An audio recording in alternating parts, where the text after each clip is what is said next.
recording? Yeah. Are you sure? Yeah. Do I need to check it? No, you can't. We need to do this quick before the sun goes down. Yeah. So the next 3 months are going to be jam-packed with adventure, so we thought we'd take one of our last opportunities to relax on the beach, and since that's not very much fun to watch, we thought we'd take today to do a Q&A. So many of you asked so many good questions, so thank you for sending them in, but there's too many. We're not going to be able to answer them all, but it was hard to choose which one. So if we don't answer your question, we might do a part 2 because there were so many good ones. I put them all in one spot on my phone. We're going to start with the questions that our patrons asked. So the first one is from Gina. She said she is obsessed with straight teeth. How do you guys keep your teeth so white, given that you seem to drink a lot of coffee? We do drink way too much coffee.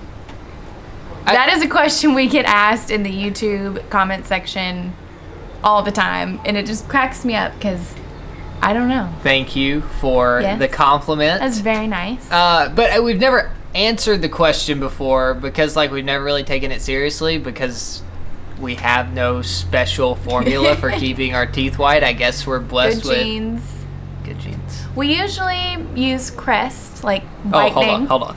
This is my current toothpaste. This is Crest whitening, but normally we just end up buying a random toothpaste from a random country. And this is what my toothbrush looks like. I never thought I'd be showing my toothbrush to the internet. So we brush our teeth twice a day, in the morning and at night. And a lot of times one more time though. Twice a day for me. Bob asks, can you explain a bit more the division of labor when it comes to creating the vlogs? Nate holds the camera the whole time during the day, and then I do the editing. I have not touched Premiere Pro since January of 2016. Well, I edit, Nate does all the travel planning, so it's a good balance. Yeah. Oh, I do have a little input on the editing though. So after she gets done editing and putting it together, we always watch the vlog together and do final edits. Normally that's me cutting out stuff that I think is boring or stupid. Yeah. Which is a lot.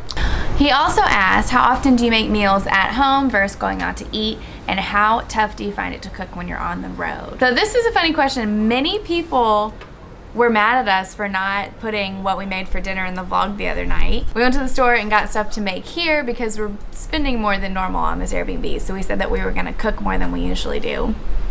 So to answer your question, I took pictures of our lunch today.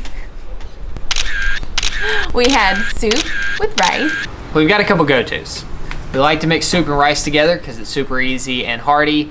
And we eat avocado and tomato sandwiches when we can find avocados. They're kind of like our new peanut butter and jelly. Seriously. So before we started traveling, we never went out to eat.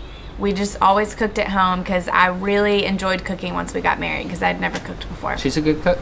And when we started traveling, we got in the habit of going out to eat because it's just really inconvenient to cook a lot of the time. Well, and it's exciting. It's a travel experience to go out to eat. Yeah, and we started in Asia where going out to eat is really cheap. So we just got in this habit of going out to eat for every meal. So now cooking is like a treat and going out is normal. It's totally flipped. We just really crave simple things like soup and sandwiches.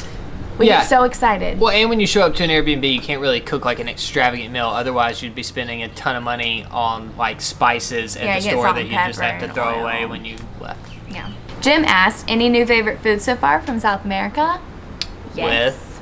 Without a doubt, empanadas. Oh.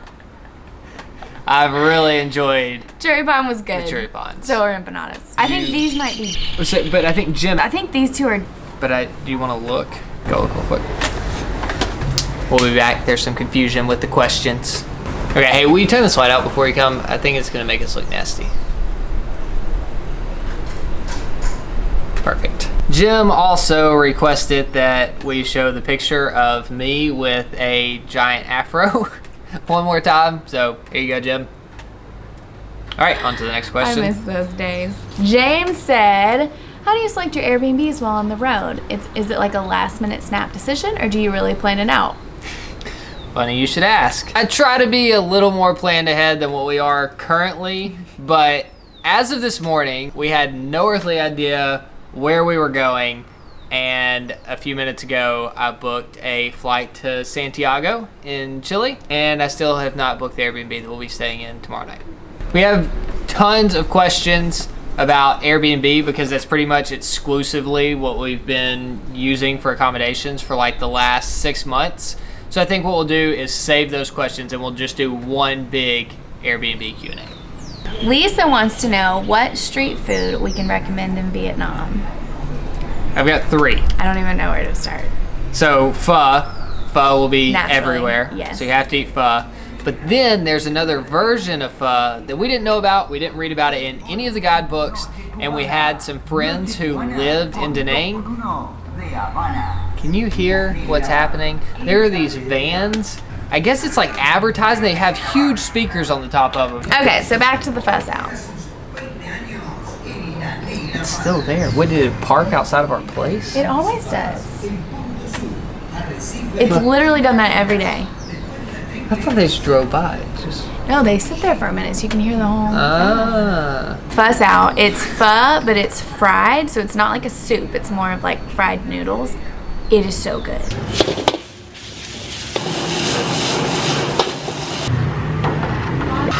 I've been thinking about this dish since we ate it last time. It's delicious.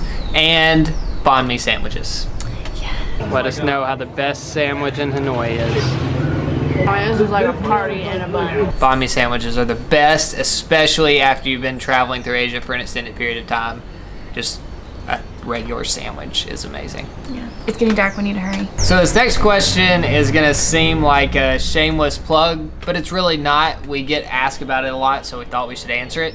So a long time ago, back when we were in Thailand, we had this great idea that we were gonna do a postcard giveaway in every country that we went to. And a lot of people want to know why we're not doing it anymore. Sorry, we never explained. And that's because we created a Patreon account, and now our patrons are the ones who get the postcards. So that's what happened to that idea. Sorry. Okay, Colin says, obviously at this point you have picked up some words from various languages, but how many different languages did you know or speak before starting the traveling? The answer is very little Spanish, and that's all. We feel extremely ignorant when we travel to other parts of the world because it seems like everybody except for Americans know at least 2 to like 5 languages. It's crazy, and we don't know anything. If you're an American and you know more than 1 language, sorry to insult you, but I feel like statistically most Americans only know English. But we're really excited because we both took Spanish, and since we're in South America, we've been brushing up with Duolingo. It's a really fun app. It's so much fun, and we're both practicing every day, so hopefully by the time we leave South America, we'll have much better Spanish. Also, I think the biggest takeaway from that question should be that not speaking a language shouldn't hold you back from traveling to a destination, because we've now been to over 45 countries and we've made it perfectly fine without speaking the language in the majority of those countries. Yeah. Gwynlian. Sorry if that is so wrong. Oh, somebody's at the door. Speaking of Airbnb, our host is at the door. There seems to be a lot of confusion. I think she told me there's a car straight from here. That conversation just confirmed how little Spanish we know. I'm pretty sure. I was feeling pretty confident. She said that she's going to be here at 4:30 in the morning to get the key. Okay. What were we talking about? Questions. Oh, we were going to talk about adventures, plans. Did we read that question yet? No. Oh yeah, Gwen Lian. What activities are you looking forward to doing this year, such as bucket list items? We have a bunch coming up. We have like 5 really big adventures planned in South America, 6 if you count what we booked this morning, but I'm not going to ruin that surprise yet. But like the big 5 things that we're doing while we're here include going to Patagonia, going to the salt flats in Bolivia, taking a 7-day cruise to the Galapagos Islands, trekking to Machu Picchu on the Lodge to Lodge trek, and then we're going on a cruise down the Amazon River in Peru, and it's going to be amazing. Hence why we took another beach day, because it's gonna be crazy. How have your vlogs changed since you decided to extend your traveling? I don't know that like our vlogs have changed too much, but I feel like our mindset of traveling has changed a lot. Like, we say we took a beach day today, but really we went to the beach for a couple hours and then we spent the rest of the day working behind our computer. Mostly because we'll get sunburnt if we stay out any longer. The sun here is insane.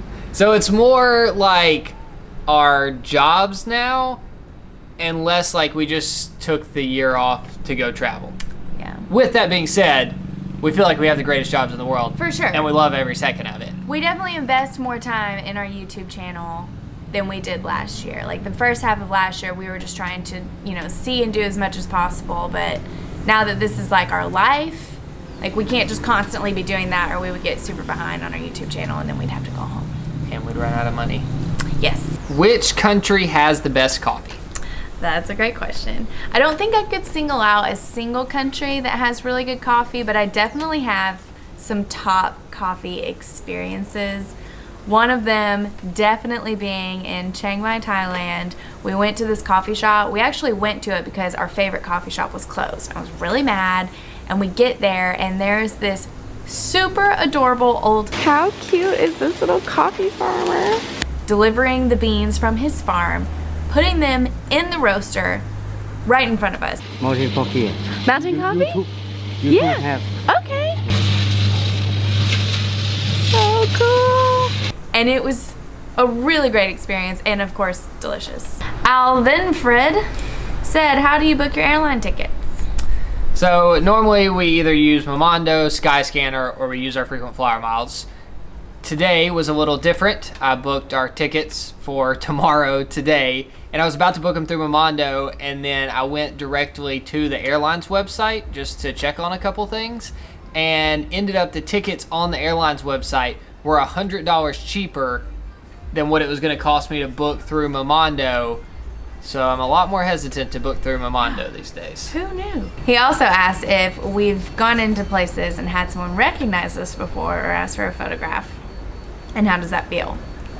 It doesn't happen often, but the craziest time that happened, we were sitting at a cafe on the side of the road in Bosnia, and one of our subscribers walked by and said that she recognized us and wanted to chat and introduce herself, and of course I was freaking out. But she was from the US, living in London, and just happened to be in Bosnia, so that was just like the craziest one for sure.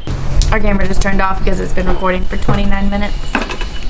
Which means we need to hurry it up. Sarah wants to know some tips for handling long flights. We're we love weird. long flights. We don't even need any tips. You just eat the food, you watch the movie, try to sleep a little bit. If you can't, Yeah. you just watch more movies. I always have a vlog to work on, which I don't need internet, and so I'm always really excited to be able to just sit down and not have any distractions and edit. Yeah. Do we have anything that we do for long flights? Okay, it's getting dark, as you can Very see. dark. Oh, there's more. I'm pretty sure this is going to be way too long anyway, so we're going to end this here. We'll try to do a round 2 sometime in the near future. I'm sorry. If you didn't get a chance to ask a question, you can leave a comment on this video and we'll go back to our old Q&A videos and look at the questions and try to answer them in our next one, along with the other ones that we didn't have time to answer. Well, I've got a good idea. If you like somebody's question that they leave in the comment, Give it thumbs thumbs up it. The ones with the most thumbs up is what we'll answer in our next That Q&A. is a great idea. You're brilliant. Okay, I hope you can still see us. See you tomorrow. We will be up bright and early at 4:30 a.m. when I think the lady is coming to get the key. I won't be this heavy.